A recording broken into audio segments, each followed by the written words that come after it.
Pero real talk muna tayo. Kalalabas lang ng bagyong Opong sa Luzon at tinamaan ng husto ang Masbate. At kagabi Lindol sa Visayas, tinamaan naman ng Cebu, Intensity 7.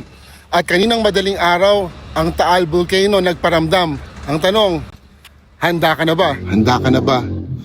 Pero alam nyo ba, ang disaster mas nagiging disastrous kapag hindi pinaghahandaan.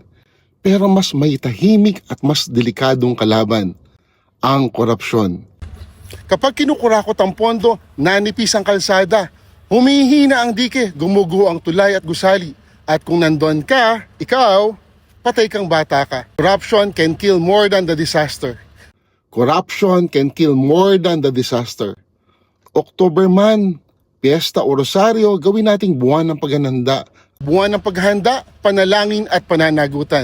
Kung sang-ayon ka, like, share, and comment. Ngayon ang tanong ko, anong unang hakbang ang gagawin mo ngayong araw na to? Let's pray together. Let's walk together. Let's pray together.